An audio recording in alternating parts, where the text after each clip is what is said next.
ونصلي ونسلم على رسوله الكريم أما بعد أعوذ بالله من الشيطان الرجيم بسم الله الرحمن الرحيم اللہ رب العزت کا بے پناہ لطف و کرم، اس کی عنایت، اس کا فضل، اس کا کرم ہے، اس کی رحمتیں ہیں کہ جس کی بدولت آج ہمیں پھر ایک مرتبہ اس کی بارگاہ میں آنے کی توفیق ملی۔ اللہ تبارک تعالیٰ کسی شخص کو بھی ویسے ہی ہدایت نصیب نہیں کر دیتا، جو خوش قسمت ہیں انہیں کو ہدایت ملتی ہے،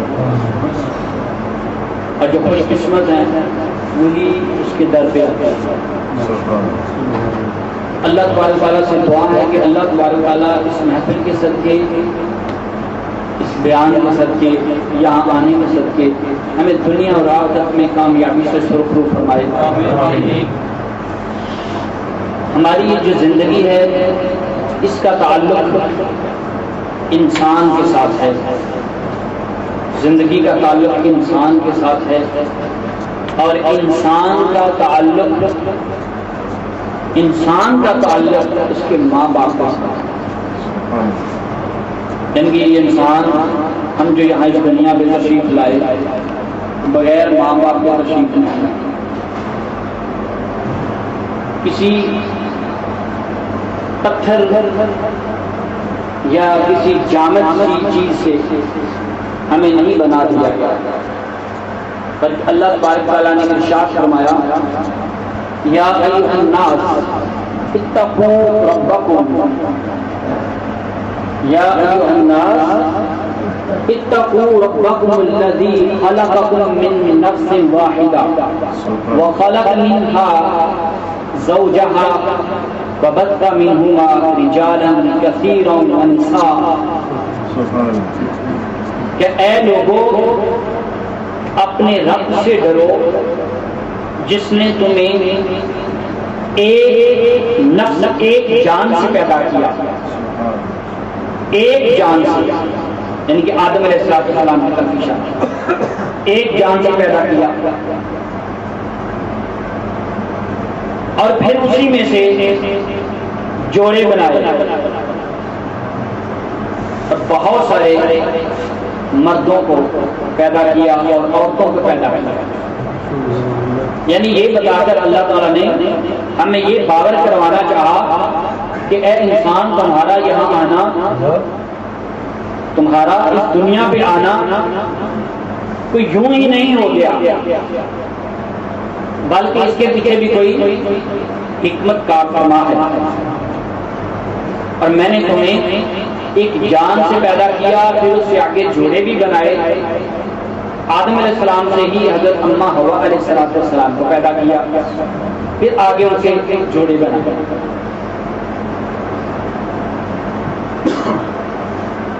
اور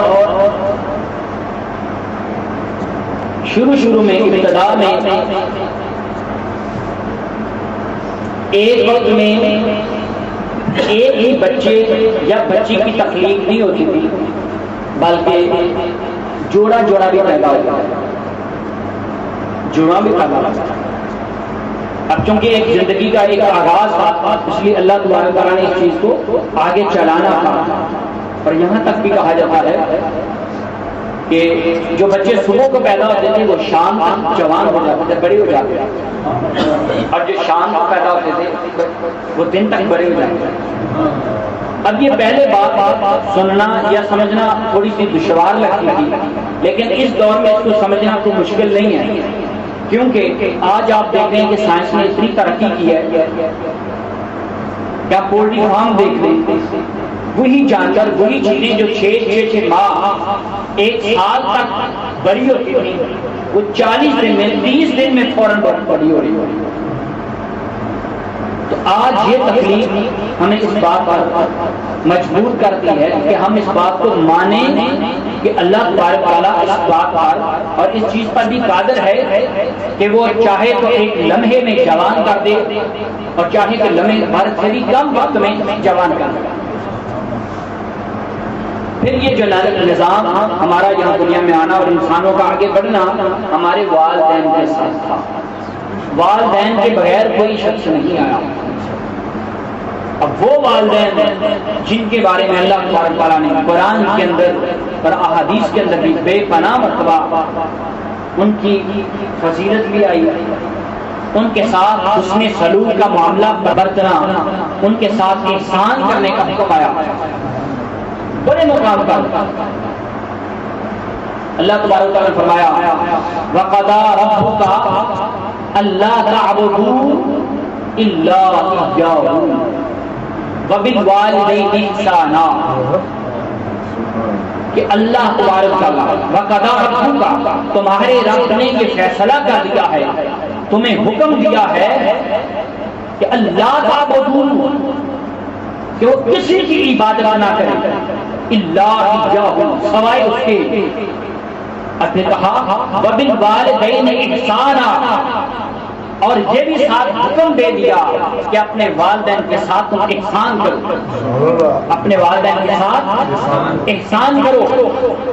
پھر ایک اور جگہ پر ارشاد فرمایا سورہ النساء میں وَاعْبُدُوا اللَّهَ وَلَا تُشْرِكُوا بِهِ شَيْئًا وَبِالْوَالِدَيْنِ إِحْسَانًا، کہ اس اللہ کی تم اللہ کی عبادت کرو، وَلَا تُشْرِكُوا بِهِ شَيْئًا، اور اس کے ساتھ کسی کو شریک مت ٹھہراؤ.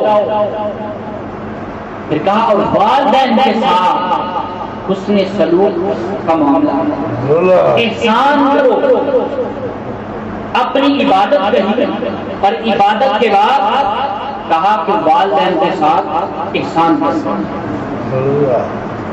پھر یہ معاملہ ہمارے ساتھ نہیں، امت محمدیہ صلی اللہ علیہ وسلم کے ساتھ نہیں، بلکہ اللہ تبارک تعالیٰ نے پہلے امتوں کے ساتھ یہ معاملہ پیش کیا. اللہ نے فرمایا وَإِذْ أَخَذْنَا مِيثَاقَ بَنِي إِسْرَائِيلَ لا تعبدون الا اللہ وبالوالدین احسانا، اور اللہ تبارک تعالیٰ نے وَإِذْ أَخَذْنَا مِيثَاقًا، اور جب ہم نے پختہ وعدہ لے لیا بنی اسرائیل حضرت یعقوب علیہ السلام کی ہاتھ سے، ان کی قوم سے جب ہم نے یہ وعدہ لیا کہ لا تعبدون، کہ تم کسی کی عبادت نہیں کرو گے الا اللہ سوائے اللہ کے، اور ساتھ ہم نے یہ بھی وعدہ کیا کہ ان سے لے لیا کہ وبالوالدین احسانا، کہ والدین کے ساتھ احسان کرو. اب اللہ تبارک تعالیٰ نے والدین کے ساتھ بار بار احسان کی بات کی، اور ممکن آپ نے بے پناہ جگہوں پر احسان کا سنا، ان کے ساتھ بھلائی کرو. میں صرف ایک چھوٹا سا نقطہ بتانا چاہتا ہوں. بھائی احسان کہتے کس کو ہے؟ احسان کس کا نام ہے؟ اگر آپ کے ساتھ کسی نے کوئی نیکی کی تو آپ نے بھی اس کے ساتھ نیکی کر دی، تو یہ نیکی کا بدلہ ہے. جیسا کسی نے کیا اگر تم نے بھی ویسے کر دیا تو یہ بدل ہے، بدلہ ہے، احسان نہیں. عموماً ہم کہتے ہیں نا کہ تم نے مجھ پر کوئی احسان نہیں کیا، بھئی یہ میرا حق بنتا تھا، تم نے مجھے یہ چیز دی، یہ میرا حق تھا، تم نے مجھے دیا، تم مجھ پر احسان نہیں کیا. تو احسان کسی دی ہوئی چیز کا بدل نہیں ہے، بلکہ کسی دی ہوئی چیز کے بدل کے علاوہ کسی چیز کا نام ہے. میں نے اگر آپ کے ساتھ کوئی فیور کی، آپ نے بھی میرے ساتھ فیور کر دی، میرے کسی جاننے والے کے ساتھ فیور کر دی، تو یہ بدلہ ہے، عدلے کا بدلہ، یہ احسان نہیں. احسان کب ہے کہ جتنا میں نے کیا اس کے علاوہ جو کچھ کیا جائے وہ احسان ہے، اس سے ہٹ کر. اور اللہ نے دیکھو بار بار کس چیز کا کہا کہ وبالوالدین احسانا، والدین کے ساتھ جیسا والدین نے تمہارے ساتھ کیا، یہ نہیں کہا کہ تم بھی ویسا کہو، تم بھی ویسا کرو، نہیں کہا تم ان کے ساتھ احسان کرو. اب والدین نے ہمارے ساتھ کیا کیا، ہمیں کس طرح انہوں نے پالا، کس طرح ہمیں ماں نے جنم دیا، کیسے پالا، کتنی تکلیفوں سے ہمیں پالا اور کتنی ہماری خواہشات کو پورا کیا. لمحہ لمحہ یہاں ہر شخص جو بھی بیٹھا ہے اور جو نہیں بیٹھا، ہر ایک کی ماں نے یقیناً اس کے ساتھ اس قدر محبت کا برتاؤ کیا ہوگا اور کر رہی ہوگی کہ جس کا تصور انسان نہیں کر سکتا، ممکن نہیں ہے. لیکن اللہ نے کہا کہ تم نے ان کے ساتھ احسان کرنا ہے. احسان کیا ہے؟ احسان جو کچھ انہوں نے کیا اس سے بڑھ کر کرنے کا نام احسان ہے. اگر اتنا کیا جتنا انہوں نے کیا تو یہ بدلہ ہے، احسان نہیں ہے. یہ ہے احسان. اور پھر اللہ تبارک تعالیٰ نے سورہ الاسراء میں بیان کیا آیت نمبر 23 اور 24 میں اما یبلغن عندک الکبر احدہما او کلاہما فلا تقل لہما اف ولا تنہرہما وقل لہما قولا کریما واخفض لہما جناح الذل من الرحمہ وقل رب ارحمہما کما ربیانی صغیرا. کہا کہ جب بھی ماں باپ میں دونوں میں سے یا دونوں میں سے کوئی ایک بڑھاپے میں پہنچ جائے تو انہیں تم جھڑکی مت دینا، جھڑکنا نہیں. فلا تقل لہما اف. اللہ نے یہاں کہا کہ تم اسے یا ان دونوں کو اف تک نہ کہو، اف تک نہ کہو، اور ان کے ساتھ نرمی کے ساتھ برتاؤ رکھو، اچھی گفتگو رکھو، اور ہر وقت ان کے ساتھ پیار اور محبت کے پر بچھا کے رکھو. اور کیا کرو؟ اور کہا کہ ساتھ اپنے رب سے یہ دعا کرتے رہو. کیا دعا؟ اے مولا میرے ماں باپ پر رحم فرما، ان پر بھی تم ایسا ہی رحم فرما جس طرح انہوں نے مجھ پر رحم فرمایا تھا جب میں چھوٹا تھا. اب چھوٹا سا بچہ، ایک ماہ کا 2 ماہ کا بچہ کیا کر سکتا ہے؟ 2-3 ماہ کا بچہ کیا کر سکتا ہے؟ چاہے تو انسان ایک انگلی مارے اس کی جان نکال کے رکھ دے. وہ اس قدر بے بس ہے، اس کے بس کی بات نہیں ہے کہ وہ تمہارے سامنے چون چڑھا بھی کر سکے.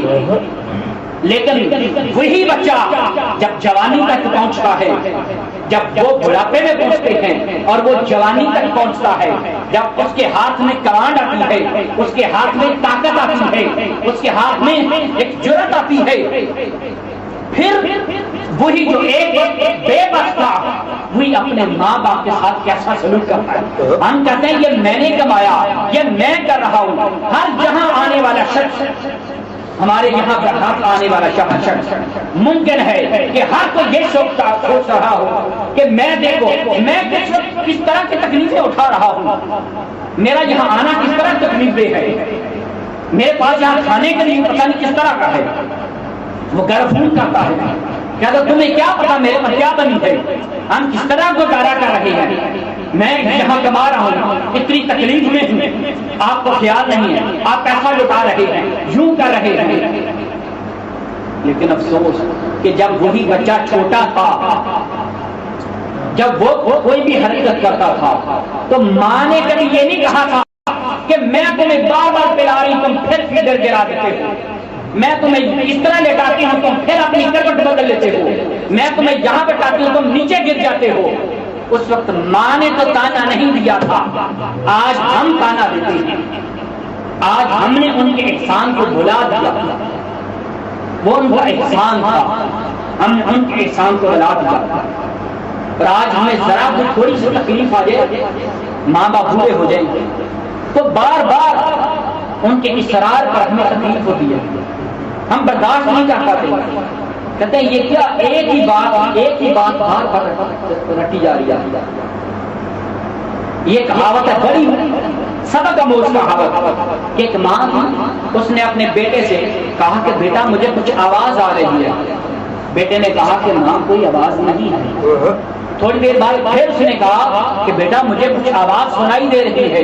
اس نے کہا ماں کوئی آواز نہیں ہے. پھر اس نے کہا ماں آپ کو کہا آپ کا یہ وہم ہے, کوئی آواز نہیں ہے, کوئی آواز نہیں آ رہی ہے آپ کو ویسے ہے. پھر کہا ماں لگتا تم تو پتہ نہیں پاگل ہوگی, میں کہہ رہا ہوں کوئی آواز نہیں ہے.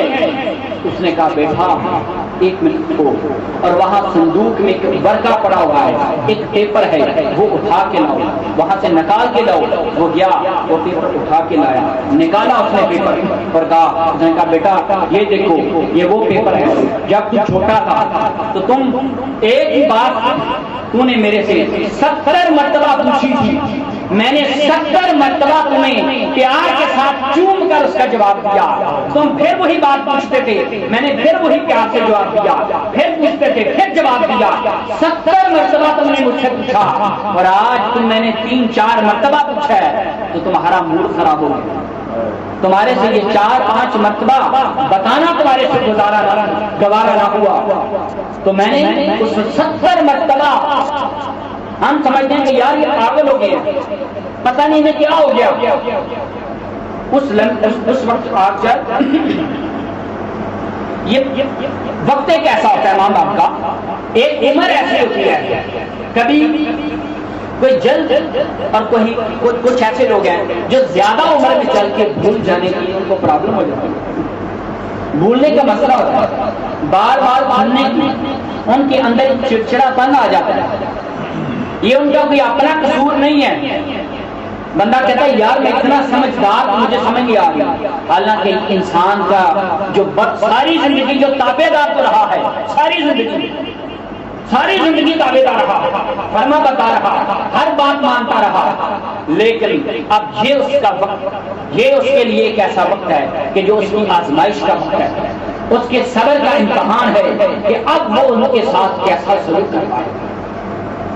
وہ آپ کو 100% بالکل ایسی بات کرتے نظر آئیں گے تو آپ کہیں گے یہ بالکل غلط کر رہے ہیں, غلط کیا رہے ہیں, ایسا نہیں ہے.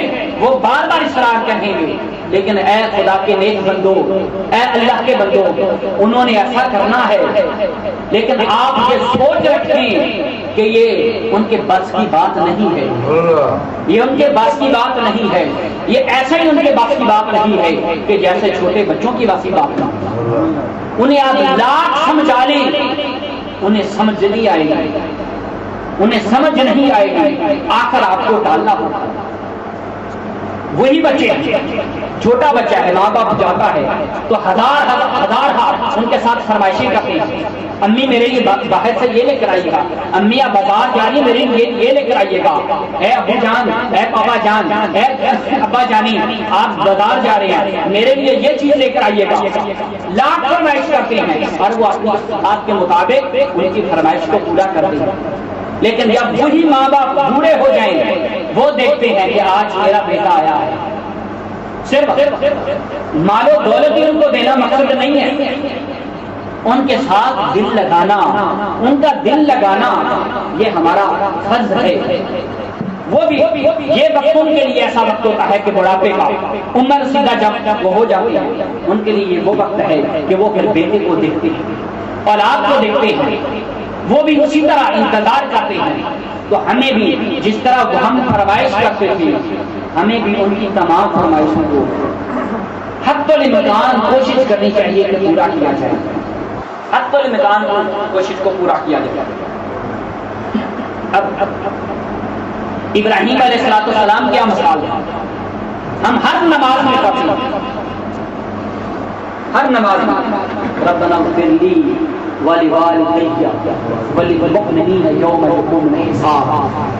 اے انسان کون شخص ہے جو نبی سے بھی بڑھ کر آگے ہو گیا, نبی سے بڑھ کر کون ہے, اور پھر وہ جد امجد نبی کریم صلی اللہ علیہ وآلہ وسلم کے لیے والد ابراہیم علیہ السلام وہ اپنے لیے اور اپنے ماں باپ کے لیے وہ دعا کر رہے ہیں. ہم کس کھیت کی مرید ہیں, ہمارے پاس کس چیز کی گارنٹی ہے کہ ہم یہ دعا نہیں کرتے, اور یہ دوا دل سے نہیں نکلتی کہ ہمیں کس مرض میں آ گئے دیا ہے. توبہ نعوذ باللہ. کیا بے شک نبی سے آگے بڑھ گیا. ان نبیوں نے دعا کیوں کی؟ اس لیے انہیں بھی پتا تھا کہ ماں باپ ان سے بڑھ کر ہیں، چاہے وہ نبی ہے تب بھی ان سے بڑھ کر ہے، تب بھی ان سے بڑھ کر ہے. ان کا مقام وہ ہے جو اولاد کا مقام نہیں ہے. یہ اللہ تبارک و تعالیٰ نے نماز میں ہم نے نماز کے اندر اس کو شامل کر دیا گیا اور ہر نماز میں پڑھتے ہیں، لیکن افسوس ہماری نماز اللہ کی طرف توجہ والی نماز نہیں. ہماری نماز صرف 1 منٹ 2 منٹ بھائی ادھر بیٹھو بس میں 2 منٹ میں نماز پڑھوں بھائی جان آپ بیٹھے بس میں یہ 2 فرض پڑھ کے بیٹھا. ہم نے بس یہ کھانا پوری کی ہے. جب کھانا پوری کرتے ہیں تو جب یہ دعا کرتے ہیں تو دعا کرنے کے دوران ہماری زبان پر ملتی ہے، لیکن ہمارے دماغ کا اور ہمارے دل کا تعلق خدا کے ساتھ نہیں ہوتا. تو جب تعلق ہی نہیں ہوتا، زبان چل رہی ہے، زبان اور بھی چلاتی بہت کچھ کرتی ہے، زبان تو ہر وقت چلتی رہتی ہے. جب تعلق نہیں رہتا، دل سے نہیں اترتی، بس قبولیت بھی پھر کم ہوتی ہے. اور یہ امت محمدی صلی اللہ علیہ وسلم کے لیے بھلائی کا نہیں کہا. آپ کو یہ بات سن کر حیرانگی ہوگی کہ موسیٰ علیہ السلام کے دور میں آپ کی شریعت میں اللہ تبارک و تعالیٰ کا یہ حکم تھا، ماں باپ کے لیے یہ حکم تھا کہ جو ان کے لیے نازیبا الفاظ استعمال کرے، ان کی توہین کرے، ان کی تذلیل کرے، اس کا حکم خدا نے قتل رکھا تھا. ماں باپ کی تذلیل کرنا قتل تھا. اور یہی معاملہ عیسیٰ علیہ السلام کی شریعت میں بھی تھا کہ ماں باپ کی بے ادبی، ان کی تذلیل، ان کو رسوا کرنا قتل تھا. وہ نبی نہ تھے، وہ کیا تھے؟ وہ بھی نبی تھے. ان کے ساتھ ایسا معاملہ تھا. اور یہ اللہ کا ہم پر احسان ہے کہ اس نے آخری نبی حضرت محمد صلی اللہ علیہ وسلم کی وجہ سے ہمارے اوپر کچھ اور تخفیف کر دی. قتل سے تو بری کر دیا. ہمیں شریعت موسوی اور شریعت عیسوی سے سبق سیکھنا چاہیے اور سمجھ لینا چاہیے کہ اگر ہمارے درمیان اس شریعت میں بھی یہی حکم ہوتا تو ہمارا انجام کیا ہوتا. اور اس حکم کو سوچ سمجھ کر، اس حکم کو ذہن میں رکھ کر ماں باپ کے ساتھ بھلائی اور احسان کرنے کا جو تصور ہے اس کو ذہن میں لائے کہ اس کی اہمیت کتنی تھی. لیکن آج ہمیں پرواہ نہیں. کیوں؟ آج ہم مضبوط ہیں، ہمارا دماغ چل رہا ہے، ہمارا جسم چل رہا ہے. اور جب یہ نکارا ہو جائے گا، بے بس ہو جائیں گے، پھر ایک وہی وقت آنا ہے ہماری اولاد نے بھی ہمارے ساتھ ایسا کرنا ہے. پھر ہم نے مجبور ہونا ہے، ہم کچھ نہیں کر سکیں گے. ہم انہیں آواز دیں گے، بار بار آواز دیں گے، بار بار کہیں گے اور ہمیں دکھ ہوگا، ہم کرتے رہیں گے، لیکن شاید کوئی سننے والا نہ ہوگا کیونکہ ہم نے بھی ان کے ساتھ ایسا کیا. اور پھر یا اللہ تبارک تعالیٰ نے والدین کے ساتھ بھلائی، ہر معاملے میں بھلائی. یا اللہ احسان اور بھلائی کیا ہے؟ کہا کہ تم اللہ تعالیٰ نے فرمایا کہ ماں باپ کے ساتھ بھلائی، ہر طرح کی بھلائی، ان کا ہر حکم ماننا ہماری اوپر لازم ہے سوائے ایک حکم کے جو شریعت کے منافی ہو. بس شریعت کے منافی حکم کے علاوہ ہر حکم ماننا والدین کا ہمارے لیے لازم ہے. اللہ تبارک تعالیٰ نے فرمایا سورہ عنکبوت میں وَأَنْ جَاهَدَاكَ لِتُشْرِكَ بِي مَا لَيْسَ لَكَ بِهِ عِلْمٌ فَلَا تُطِعْهُمَا. اور اسی طرح سورہ لقمان میں اللہ تعالیٰ نے فرمایا وَإِنْ جَاهَدَاكَ عَلَىٰ أَنْ تُشْرِكَ بِي مَا لَيْسَ لَكَ بِهِ عِلْمٌ فَلَا تُطِعْهُمَا وَصَاحِبْهُمَا فِي الدُّنْيَا مَعْرُوفًا. یہ بات سننے والی ہے. سورہ لقمان میں بھی اللہ تعالیٰ نے فرمایا اور سورہ عنکبوت میں بھی کہا کہ اگر وہ تمہیں کسی ایسی چیز کا حکم دے، کسی ایسی چیز کا حکم دے جو شرک پر مبنی ہو، جو شرک ہو، شرک والی بات کا حکم دیں جس کا تمہیں علم نہ ہو تو شرک والی بات ان کی نہ ماننا. اور سورہ لقمان میں ساتھ ہی آگے اور اضافہ کیا, کہا یہ بات نہ ماننا, اگر کوئی ایسی وہ بات کہیں جو شرک پر مبنی ہو وہ بات نہ ماننا, یعنی کہ چاہے وہ مشرک بھی ہوں وہ بات نہ ماننا. وَصَاحِبْهُمَا فِي الدُّنْيَا مَعْرُوفًا, لیکن دنیا میں تم ان کے ساتھ بھلائی کے ساتھ پیش آنا. فقہاء نے اس بات کی تصریح یہاں تک کی ہے کہ اگر کسی کا ماں باپ مشرک ہو, کافر بھی ہو جائے, مشرک ہے یا پہلے مشرک تھا, مشرک ہے, کافر ہے, وہ بت خانے میں گیا ہے, شرک والی جگہ پر گیا ہے, شرک کر رہا ہے, تم انہیں شرک سے منع کرنے کی کوشش کرو آسان طریقے سے. لیکن اگر جب وہ شرک سے فارغ ہو جائیں, شرک سے فارغ ہو جائیں, بت پرستی سے فارغ ہو جائیں, اور جب وہ پیغام بھیجیں تم ان کو وہاں سے لے کر آؤ. لانا تمہارا کام, یہ بھلائی ہے, صرف اندر شرک کا کام تمہارا نہیں ہے, شرک نہیں کرنا, اس کے علاوہ ان کے ساتھ بھلائی کرنا تمہارے اوپر لازم ہے.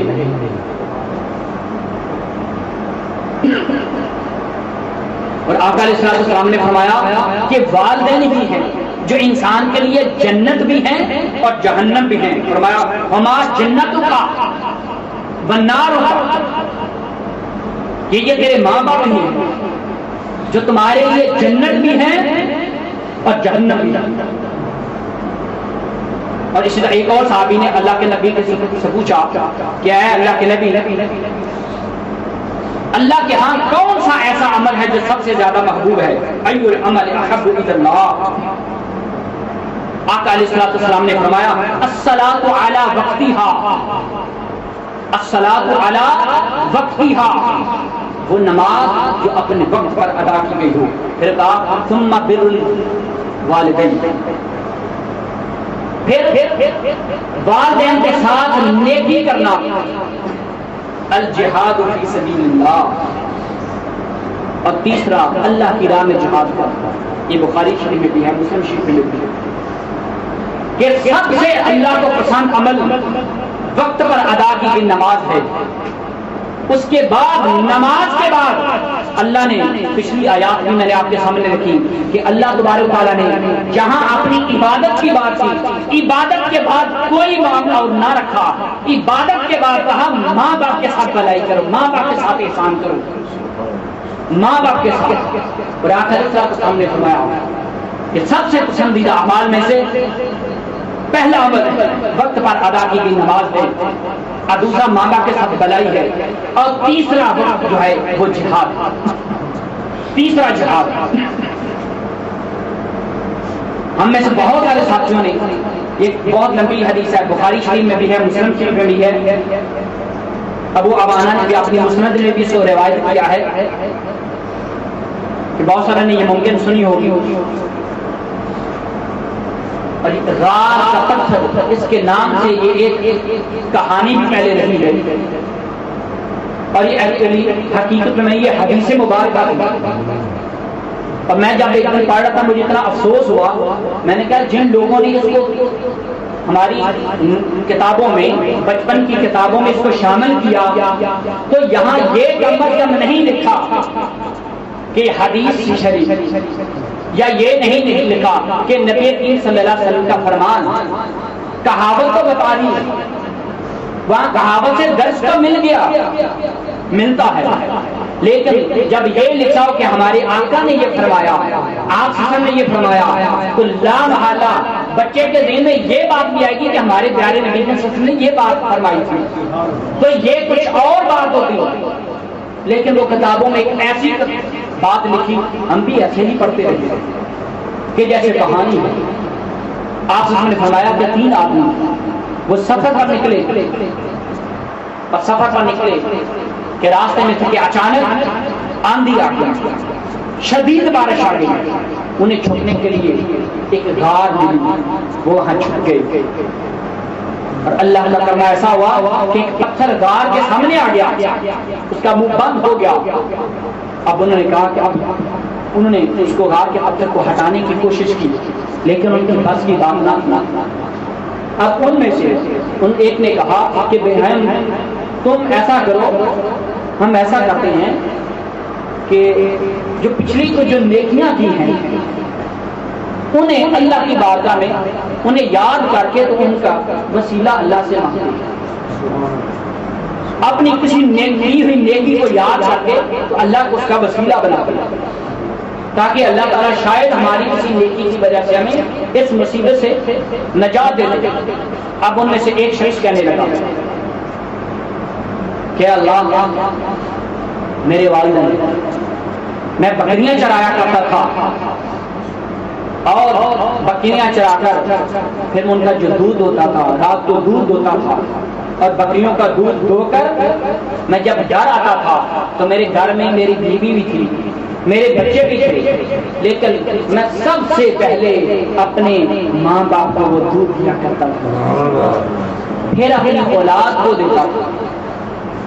اور ایک دن ایسا ہوا کہ میری بکریاں کہیں دور چلی گئیں اور میں ان کی تلاش میں نکل گیا اور ان کو میں نے اکٹھا کیا. جب میں ان کو واپس لے کر آیا تو دیر ہو چکی تھی. دودھ دھویا جب واپس آیا تو میرے ماں باپ سو چکے تھے، میرے بیوی بچے نہیں سوئے تھے. انہوں نے کہا کہ یہ دودھ ہمیں دے دو، تو میں نے کہا نہیں، یہ پہلے ماں باپ کو.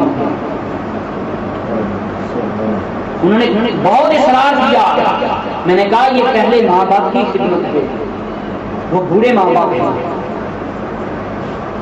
اس طرح وہ بھی انتظار کرتے کرتے کرتے کرتے میرے بچے اور میری بیوی بھی سو گئی، لیکن میں وہ دودھ لے کر اپنے ماں باپ کے سرہانے کھڑا رہا کہ شاید کہیں ابھی ان کی آنکھ کھل جائے اور دودھ مانگ لے، ابھی آنکھ کھل جائے تو کہیں وہ دودھ نہ مانگ لے. تو یوں میں ساری رات کھڑا رہا، ساری رات کھڑا رہا. یا اللہ اگر تمہیں میرا یہ عمل پسند ہے تو اس عمل کے صدقے ہمیں اس مصیبت سے جان چھڑا. بس یہ کہنا تھا. اس بندے نے، یہ دیکھو احادیث میں ہے بات، اپنے اعمال کا وسیلہ پیش کیا، اپنے اعمال کا کہ یا اللہ میں نے ایسا کیا ہے، اس کے صدقے ایسا کر دو. تو پتھر تھوڑا سا سرک گیا، وہ پتھر تھوڑا سا سرک گیا، ہٹ گیا. یہاں تک بہت سارے لوگوں نے یہ بات کی ہے، چونکہ خاص طور پر یہ بات اس سے لے کر، لیکن میں دوسروں دو بندوں کی بھی بات بتا دیتا ہوں تاکہ وہ ذہن میں تھوڑا سا خلش نہ رہے. اب دوسرے نے کہا، انہوں نے بتایا کہ اے اللہ اپنی نیکی کو یاد کر کہ ایک وقت ایسا تھا کہ اس کی فیمیل کزن تھی، اس کی کزن تھی جس کے ساتھ اس نے برائی کا ارادہ کیا اور ان کا برائی کو کرنے کے لیے جو کوئی لین دین تھا وہ بھی معاملہ طے پا گیا. لیکن تیرے خوف نے مجھے اس برائی سے پھر روک دیا، اور وہ جو لینے دینے کا معاملہ تھا اس قدر زیادہ تھا کہ وہ انتہائی تگ و دو کے بعد اس کو ادا کرنے کی پیمنٹ. لیکن تیرے خوف سب کچھ ہو گیا، لیکن تیرے خوف کی وجہ سے میں نے کیا. یا اللہ اگر تجھے یہ میرا معاملہ پسند ہے، یہ میری بات، میرا یہ عمل تجھے پسند ہے تو اس کے صدقے ہمیں اس مصیبت سے جان چھڑا. وہ پتھر اور سے گیا. اب تیسرے شخص نے وہ اپنا بتا کہ اس نے ایک آدمی کو اجرت پر رکھا، کام پر رکھا، اور کام کیا تھا؟ کوئی چاول وغیرہ کوئی دانے اس کو اجرت میں دینے تھے. جب اس نے کام مکمل کر دیا اور اس نے اس کو اجرت دینا چاہی، اس بندے نے وہ اجرت لینے سے انکار کر دیا، چلا گیا. اس شخص نے ان دانوں کو پھر آگے چلایا، اس سے یعنی کھیتی باڑی مزید تھی، یہاں تک وہ بہت مالدار ہو گیا، بڑی فصلیں ہوئی، اس کی مالدار ہو گیا. اس فصلوں کی وجہ سے مالدار ہونے کی وجہ سے اس نے بہت سارے مویشی خریدے، بہت مویشی اس کے پاس آ گئے. اللہ تبارک تعالیٰ نے بڑی وحی لہر. اب وہ شخص پھر دوبارہ آیا اور اس نے وہ مطالبہ کیا اپنی اسی اجرت کا. اس نے کہا یہ سارا مال لے جاؤ. اس نے کہا تم میرے سے مذاق کرتے ہو. اس نے کہا میں تم سے مذاق نہیں کرتا، یعنی اس کو حقیقت بتا دیا اور وہ سارا مال اس کو دے دیا جتنا کچھ تھا اس سے بنا ہوا. کہا یا اللہ اگر وہ تمہیں میرا عمل پسند ہے تو عمل کی وجہ سے مجھے نجات دے. اور پتھر سے ہٹ گیا، پتھر ہٹ انہیں سے نجات ملی. اب یہ کہ اس قدر بڑی بڑی دعا اب اللہ نے پتھر کو کیوں ہٹا دیا؟ اگر ماں باپ کے ساتھ سلوک تو اس نے کر دیا تھا، سلوک تو پہلے کر چکا تھا ماں باپ کے ساتھ، صرف اس سلوک کو اس نے دوبارہ دوہرا دیا کہ یا الہی میں ایک دفعہ ایسا کیا کرتا تھا، میں نے اپنے ماں باپ کے ساتھ ایسا کیا تھا. تو دوبارہ پہلے ہو چکے جس کا پہلے لکھا گیا بھائی اس وقت جو اب اس نے نیکی کی آواز نمبر سے لکھا گیا، نیکی تو مل گئی، اب یہ پھر اس کے ساتھ دوبارہ فضل ہو رہا ہے، دوبارہ پھر اس کے ساتھ کرم ہو رہا ہے. اور اللہ تعالیٰ نے سورہ لقمان میں ایک اور مرتبہ جگہ پہ فرمایا کہ ان کے ساتھ اس نے سلوک کی یوں تاکید کی وَوَصَّيْنَا الْإِنسَانَ بِوَالِدَيْهِ. ہم نے انسان کو مومنوں کی بات نہیں کی، یا ایھا الناس پہلے بھی کہا اے لوگوں، مومنوں کی بات نہیں کی، متقیوں کی بات اللہ نے نہیں کی، پرہیزگاروں کی بات نہیں کی، صالحین کی بات نہیں کی، اولیاء اللہ کی بات نہیں کی. ہر شخص کے لیے کہا، تمام انسانوں کے لیے. کیوں؟ ماں باپ سب کے ماں باپ کے، ماں اور باپ سب کے ماں، ان کا مقام اولاد میں والا مقام نہیں کسی کا. اور یہاں تک کہا ماں باپ کے ساتھ بلائی کرو، ماں باپ کا ذکر کر کے آگے سورہ لقمان میں پھر مزید اللہ تبارک تعالیٰ نے فرمایا ماں باپ دونوں کا ذکر کیا، لیکن ماں کا پھر مزید تذکرہ کیا تھا حملتہ امہ وہنا علی وہن. یہ اس کی ماں تھی کہ جس نے اس کو تکلیف پر تکلیف کی اور پھر تکلیف پر تکلیف کی حالت میں اس کو برداشت کرتی، یعنی کہ پیٹ میں تھا، اس کی پیدائش سے پہلے اس کو بارہا تکلیف کی اور برداشت کرتی تھی. اللہ قرآن میں بتایا، پھر کہا وَفِصَالُهُ فِي عَامَيْنِ. اور پھر یہ تو وہ معاملہ تھا جو پیدائش سے پہلے تکلیف کا تھا، پھر کہا اس کے بعد بھی 2 سال مزید پھر اس کے ساتھ تکلیف برداشت کرتی رہی، اس کو دودھ پلاتی رہی، ہر حال میں کچھ کھایا یا نہ کھایا، کچھ پیا نہ پیا، اپنی صحت کچھ تھی یا نہ تھی، اولاد کو پلایا، اولاد کو دیا. اور پھر اور جگہ پہ سورہ الاحقاف میں اللہ تعالیٰ نے فرمایا وَوَصَّيْنَا الْإِنسَانَ بِوَالِدَيْهِ إِحْسَانًا. اور ہم نے انسان کو نصیحت کی، حکم کیا کہ تم اپنے والدین کے ساتھ احسان کرو. حملتہ امہ کرہا ووضعتہ کرہا وحملہ وفصالہ 30 شہرا. اور کہا پھر اس کی ماں نے تکلیف پر تکلیف آنے کے بعد بھی اس کو برداشت کرتی رہی. پھر اس کا یہ تکلیف برداشت کرنا یعنی کہ پیدائش کے پہلے بھی تکلیف کو برداشت کرنا اور پیدائش کے بعد یہ جتنا دور تھا، یہ جتنا جو وقت تھا، کہا وَفِصَالُ 30 شہرا. یہ 30 ماہ بنتے ہیں، 30 ماہ تک وہ تکلیف میں رہی، 30 ماہ تک تکلیف میں رہی. اگر ہم نے سے کوئی شخص کسی تکلیف میں مبتلا ہو جائے، ایک دن 2-4 دن اس کو برداشت کرنا ممکن نہیں ہے.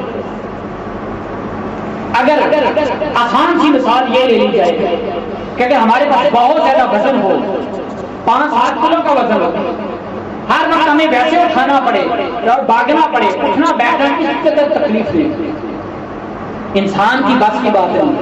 لیکن ہم جب اولاد ہو جاتی ہے، بڑی ہو جاتی ہے، تو پھر ان کو باتیں آنا شروع ہو جاتی ہیں.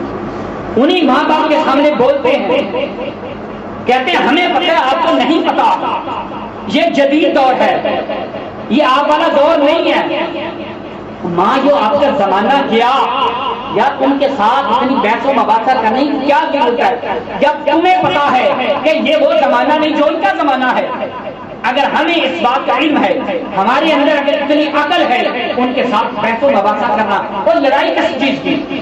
اگر ہم سمجھدار ہیں تو پھر اس کو سمجھداری کے ساتھ ٹیکل کرنا چاہیے۔ ان کے ساتھ بحث و مباحثہ نہ کرو۔ وہ کیا سمجھی گے؟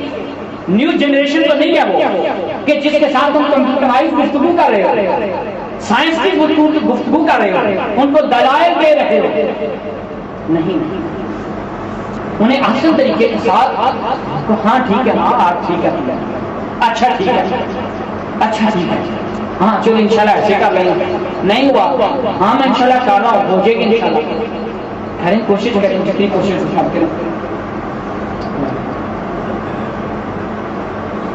آقا علیہ السلام کے پاس صحابی آئے، آپ نے انہوں نے عرض کی آقا علیہ السلام سے کہ یا رسول اللہ من احق الناس بحسن صحابتی؟ قال امك، قال ثم من؟ قال ثم امك، قال من؟ قال ثم امك، قال من؟ قال ثم ابوك۔ یہ بخاری شریف میں بھی ہے، مسلم شریف میں بھی۔ ایک صحابی آئے، انہوں نے اللہ کے نبی سے عرض کی کہ یا رسول اللہ حسن سلوک، اچھا سلوک کرنا، معاملات کرنا، اچھا معاملات کرنا لوگوں کے ساتھ دنیا میں کس بندے کا مجھ پر سب سے زیادہ حق ہے کہ میں اس کے ساتھ اچھا سلوک کروں؟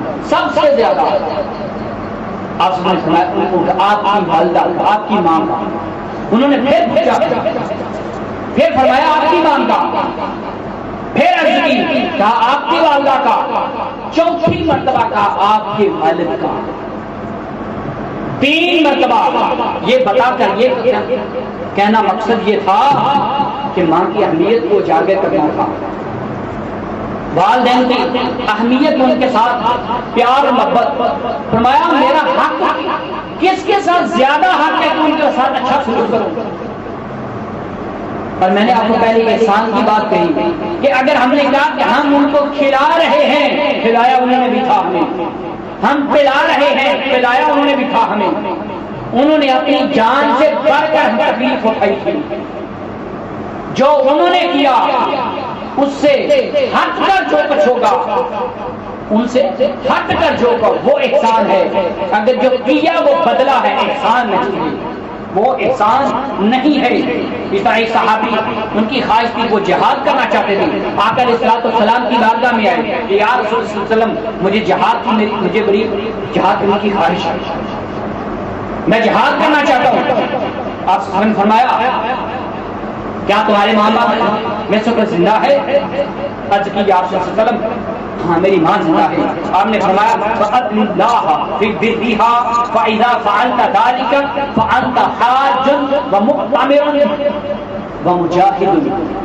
کہا کہ جاؤ اپنی ماں کی خدمت بجا لاتے ہوئے تم اللہ کی بارگاہ میں پیش ہو جاؤ، یعنی کہ ماں کی خدمت کرتے ہوئے۔ کہا یا رسول اللہ میں حج کرنا چاہتا ہوں، جہاد کرنا چاہتا ہوں، جہاد کی جو فضیلت ہے اور جو جہاد کی فضائل ہے، جو جہاد سے جو میری طبیعت خوش ہونا چاہتی ہے، جو مجھے دلی سکون ملنا چاہتا ہے، میں وہ لینا چاہتا ہوں، جہاد کرنا چاہتا ہوں، جہاد کرنا چاہتا ہوں۔ پوچھا جہاد کے لیے، کہا تم جہاد پہ جانا چاہتے ہو، اے بندے تم یوں کرو، تم اپنی والدہ کے پاس جاؤ، ان کی خدمت کرو، ان کے ساتھ بھلائی کرو، اچھا سلوک کرو، تو تمہیں سے جہاد نہیں بلکہ سب سے پہلے کہہ دیا کہ تمہیں حج کا ثواب ہوگا، تمہیں حج کا ثواب، تمہیں عمرے کا ثواب ہوگا، اور کہا پھر تمہیں جہاد کا ثواب ہوگا۔ یہ ہے ماں باپ کی موجودگی میں، جب وہ ہمارے محتاج ہوں، انہیں ہماری ضرورت ہو، اس وقت ان کی خدمت کرنا، ان کی خدمت کرنا جہاد سے بڑھ کر ہے، حج سے بڑھ کر ہے، عمرے سے بڑھ کر ہے۔ اے انسان، حج کس کے لیے کرتا ہے؟ عمرہ کس کے لیے ہے؟ جہاد کس کے لیے؟ جہاد اللہ کو خوش کرنے کے خاطر، عمرہ اللہ کی رضا کے لیے، حج اللہ کی رضا کے لیے۔ رب تمہیں کیا کر رہا ہے؟ اس کا محبوب کیا کر رہا ہے کہ میری رضا تو اس میں ہے، تم نے جو میں کہہ رہا ہوں اس میں تو آیا نہیں، تم ماں باپ کی تم نے خدمت کی نہیں، ان کے ساتھ تم نے حسن سلوک کیا نہیں، ان کے ساتھ تم نے بھلائی کی نہیں، ان کے ساتھ تم نے احسان کیا نہیں، تم حج کرنے نکل آئے، تم عمرہ کرنے نکل آئے، میری راہ میں جہاد کرنے نکل آئے۔ اس سے زیادہ ضروری وہ تھا جہاں جانا تمہارے لیے ضروری تھا، جن کی خدمت کرنا تمہارے لیے ضروری تھا، تم نے زیادہ ضروری اور جو زیادہ اہم ہے اس کو چھوڑ دیا، اور جو سے کم اہم تھا اس کو پہلے رکھ دیا، اس کو پہلے فضیلت دینا شروع کر دیا۔ آقا علیہ السلام نے یہ فرما کر کہا تم کرنا ایک کام چاہتے ہو، تم اپنے ماں باپ کی خدمت کر لو، والدہ کی خدمت کر لو، تمہیں سب کچھ نصیب ہو جائے گا، سب کچھ نصیب آئے گا۔ ایک اور صحابی تھی جنہوں نے جہاد کی خواہش کی، آقا علیہ السلام کے پاس آئے، جہاد کی خواہش کا اظہار کیا۔ آپ سے نے فرمایا کیا تمہاری ماں زندہ ہے؟ عرض کی یا رسول اللہ جی۔ انہوں نے سمجھا آقا علیہ السلام نے، چونکہ انہیں یہ فرمایا، وہ بار بار کہتے رہے، بار بار یہ سوال دہراتے رہے، کیوں دہراتے رہے؟ انہوں نے پوچھا اپنے حج کرنے کا ارادہ بتایا، آپ تم نے جہاد کا ارادہ بتایا، اور جہاد کے ارادہ بتانے کے بعد جو جواب ملا وہ جہاد کا جواب یہ تھا۔ آپ سے جب پوچھا گیا کہ جہاد کرنا چاہتا ہوں تو آپ یہ کہہ دیتے کر لو یا نہ کرو۔ آپ نے کیا کیا تمہاری ماں زندہ ہے؟ انہوں نے سمجھا کہ شاید میری بات صحیح طریقے سے پہنچ نہیں پائی، میری بات انہوں نے پھر سوال دہرایا، آپ نے پھر یہی کہا، انہوں نے پھر یہی سوال دہرایا، آپ نے پھر یہی کہا، اور آپ نے پھر فرمایا رجلیہا ثم الجنہ، جا کر اپنی ماں کے قدموں کو تھام لے تمہیں جنت مل جائے گی۔ بار بار جہاد کی بات کر رہے ہیں، کیوں؟ جہاد کروں گا جنت میں سیدھا جاؤں گا۔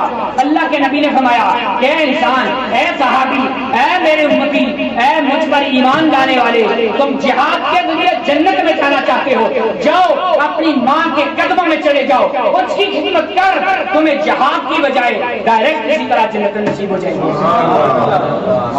صرف جہاد کے ذریعے جنت نہیں ہے، یہ جنت کیوں مل رہی ہے؟ اللہ کی رضا کیوں مل رہی ہے؟ نبی کریم صلی اللہ علیہ وسلم کی رضا کیوں مل رہی ہے؟ ماں باپ کی خدمت میں، ماں باپ کے ساتھ بھلائی، ماں باپ کے ساتھ احسان کرنے کا۔ صحابہ کہتے ہیں کہ ایک مرتبہ نبی کریم صلی اللہ علیہ وسلم ہمارے پاس بیٹھے تھے، مجلس میں بیٹھے، آپ سب نے فرمایا آمین، آپ نے پھر فرمایا آمین، آپ نے پھر فرمایا آمین، 3 مرتبہ۔ آپ سے جب پوچھا گیا، عرض کی گئی، تو آپ نے ان کے پوچھنے پر بتایا کہ جبرائیل علیہ السلام آئے، جبرائیل علیہ السلام،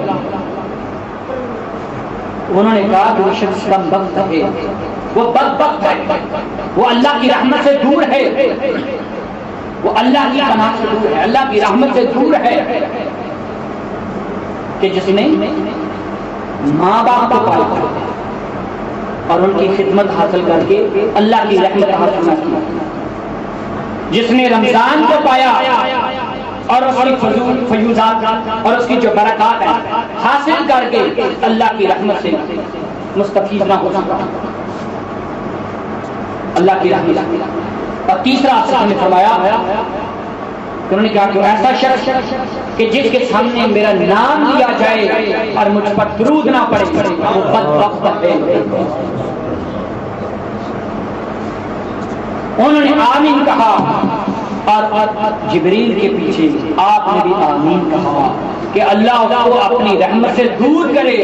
آپ نے فرمایا آمین. اللہ اس کو اپنی رحمت سے دور کرے. آپ نے فرمایا آمین. او اے خدا کے بندو، اور جس کے بارے میں اللہ کے نبی نے جب آمین کہہ دیا کہ ایسا شخص اللہ تبارک و تعالیٰ نے معاف فرمائے کہ جو شخص جس کے سامنے اللہ کے نبی کا نام لیا جائے درود نہ پڑے تو کہا وہ اللہ کی رحمت سے دور ہو.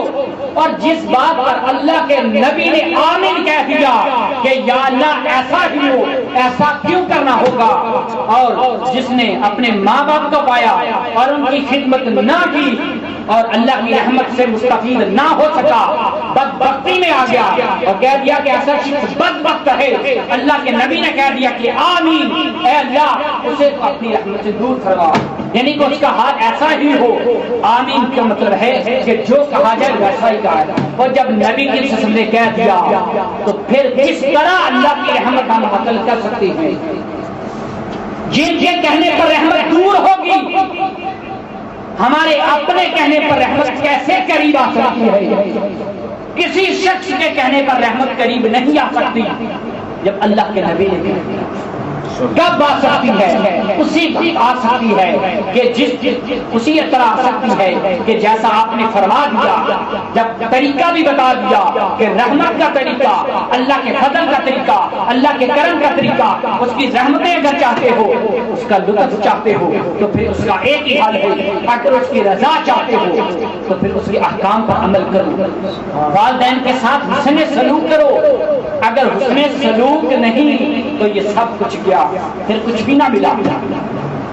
یہ کچھ بھی نہ ملا.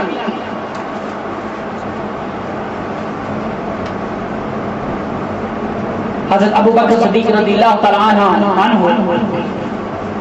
ان کی بیٹی حضرت اسماء بنت ابی بکر رضی اللہ تعالیٰ عنہ فرماتی ہیں، حضرت ابو بکر صدیق رضی اللہ تعالیٰ عنہ کی بیٹی حضرت اسماء رضی اللہ تعالیٰ عنہ وہ فرماتی ہیں کہ ایک مرتبہ ان کے گھر میں ان کی والدہ یعنی حضرت ابو بکر صدیق رضی اللہ تعالیٰ عنہ کی زوجہ محترمہ تشریف لائی.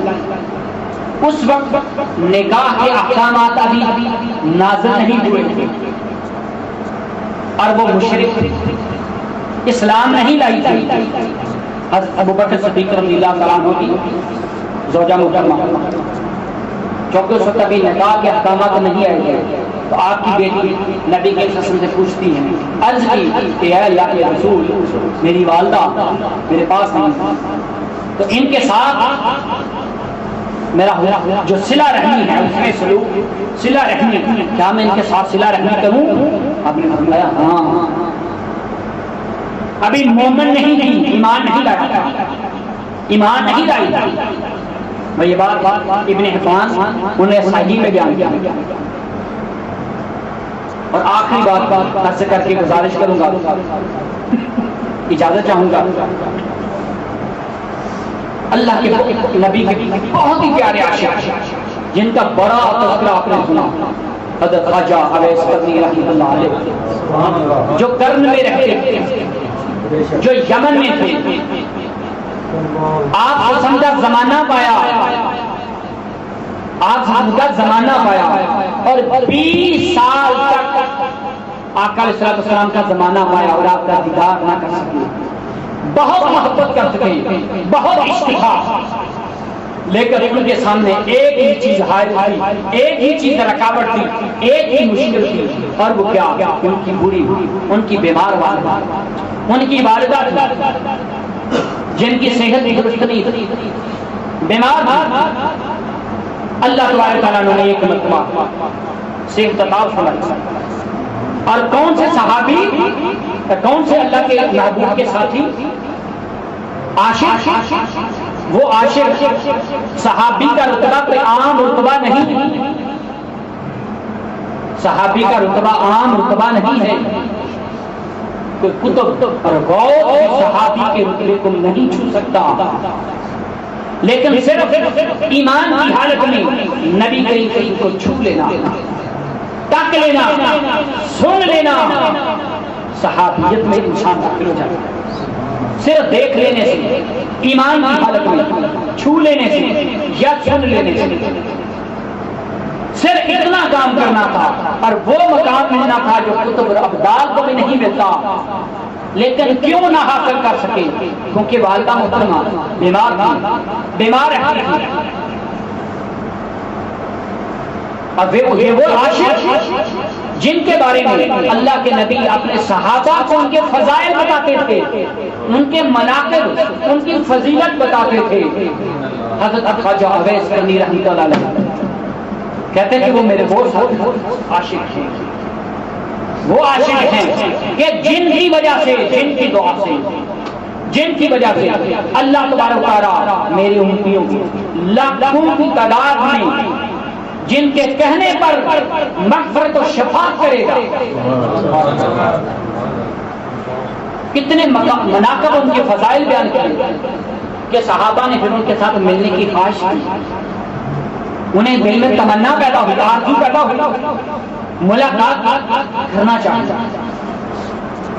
ہم نے فرمایا کہ جب تمہارے میرے اس بندے کے ساتھ، میرے اس محبوب بندے کے ساتھ تمہاری ملاقات ہو تو آپ نے ان کو ایک تحفہ دیا، اپنا جبہ مبارک دیا، تحفہ دیا، کہا جب ان سے میری آپ کی ملاقات ہو تو میرے اویس سے کہنا کہ میری امت کے لیے دعا کرے۔ اے انسان، خدا کے بندے سے بڑھ کر کیا، اور نبی سے بڑھ کر کس کی دعا کی؟ اور نبیوں کے سردار کہہ رہے ہیں کہ اس سے کہنا، ان سے کہنا چل کے کہ میری امت کی مغفرت کے لیے دعا کرنا۔ کیا مقام تھا، کیوں مقام تھا؟ پتا تھا کہ مجھ سے کتنا عشق کرتے ہیں، کتنی محبت کرتے ہیں، لیکن اپنی ماں کے ساتھ جو بلائی ہے، ان کے ساتھ جو حسن سلوک ہے، ماں کی جو خدمت ہے، بس اس خدمت کی وجہ سے مجھ تک نہیں پہنچ پائے۔ سب پتا تھا، سب پتا تھا۔ اور جب حضرت عمر فاروق رضی اللہ تعالیٰ عنہ کا زمانہ آیا تو آپ اور حضرت علی رضی اللہ تعالیٰ عنہ، حضرت علی رضی اللہ تعالیٰ عنہ اور حضرت عمر فاروق رضی اللہ تعالیٰ عنہ، ظاہر نبی کا زمانہ ختم ہوتا، حضرت عمر فاروق رضی اللہ تعالیٰ عنہ کا زمانہ ہے، حج کے لیے لوگ آتے، قافلے آتے، تو وہ جتنے بھی قافلے آتے ان سے حضرت خواجہ اویس کرنی رضی اللہ تعالیٰ عنہ ان کے بارے میں پوچھتے کہ کیا وہ ایسا اس نام کا بندہ تمہارے پاس ہے؟ کیا اس نام کا بندہ بھی تمہارے ہاں ہے؟ کیا وہ بھی تمہارے ساتھ آیا ہے؟ جس قافلے سے پوچھتے وہ کہتے نہیں۔ آخر حضرت علی رضی اللہ تعالیٰ عنہ اور عمر فاروق رضی اللہ تعالیٰ عنہ ان کی زیارت کے لیے جاتے ہیں، اور جب پہنچتے ہیں وہاں تو حضرت خواجہ اویس کرنی رحمۃ اللہ علیہ نماز میں مشغول ہوتے ہیں، مصروف عبادت ہیں۔ جب نماز سے فارغ ہوئے تو گفتگو شروع ہوئی، گفتگو کرتے رہے حضرت علی رضی اللہ تعالیٰ عنہ اور عمر فاروق رضی اللہ تعالیٰ عنہ جو بھی سوال پوچھتے حضرت خواجہ اویس کرنی رحمۃ اللہ علیہ وہ جواب تو دیتے، لیکن ان کی گفتگو، وہ اپنی گفتگو کو گما پھرا کر نبی کریم صلی اللہ علیہ وآلہ وسلم ان کی ذات کی طرف لے آتے۔ وہ جو بھی سوال کرتے، جو بھی گفتگو کرتے، تو وہ گما پھرا کر بات نبی کریم صلی اللہ علیہ وسلم کی ذات کی طرف لے آتے، کیونکہ وہ عاشق تھے، اپنے محبوب سے محبت تھی، ہر وقت ان کا دیدار ان کی آنکھوں میں تھا، ان کی محبت ہر وقت دل میں تھی۔ اپنے گفتگو کا جو محور تھا وہ نبی کریم صلی اللہ علیہ وسلم کی ذات کو انہوں نے رکھا تھا۔ گفتگو شروع تھی، اچانک حضرت خواجہ اویس کرنی رحمۃ اللہ علیہ نے ان سے سوال کیا، کہا کہ کیا آپ نے آقا نامدار صلی اللہ علیہ وآلہ وسلم کا کبھی چہرہ دیکھا؟ وہ کہنے لگے، ہم تو آپ کے چہرے کو ہمیشہ تکتے رہتے تھے، آپ ہمارے سامنے جب ہوتے تو ہم ہمیشہ اس کو تکتے رہتے، آپ کا چہرہ تو ہمیشہ ہمارے سامنے رہتا۔ تو حضرت خواجہ اویس کندی رحمۃ اللہ علیہ نے کہا کہ جو تم نے دیکھا وہ تو آپ کا عکس تھا، تم نے اصل نہیں دیکھا، اصل تو خدا نے کبھی کسی کو دکھایا ہی نہیں، ہائے ہائے، اصل تو خدا نے کسی کو دکھایا ہی نہیں، وہ تو آپ کا عکس تھا۔ یہ تھی محبت، اور بے پناہ محبت ہونے کے باوجود آپ سے ملاقات نہ کر سکے، کیوں؟ صرف اپنی ماں کی خاطر، اپنی ماں کی خدمت کی خاطر، ماں کی خدمت کی وجہ سے۔ اور پھر مقام بھی ان کو کیسا خدا نے دیا کہ جس پر ہر شخص کو رشک آتا ہے۔ اللہ تبارک تعالیٰ سے دعا ہے کہ اللہ تبارک تعالیٰ آقا علیہ الصلاۃ والسلام کے وسیلے سے ہمیں اپنے احکامات پر عمل کرنے کی توفیق عطا فرمائے۔ وآخر الدعوانا ان الحمد للہ رب العالمین۔ السلام علیکم ورحمۃ اللہ۔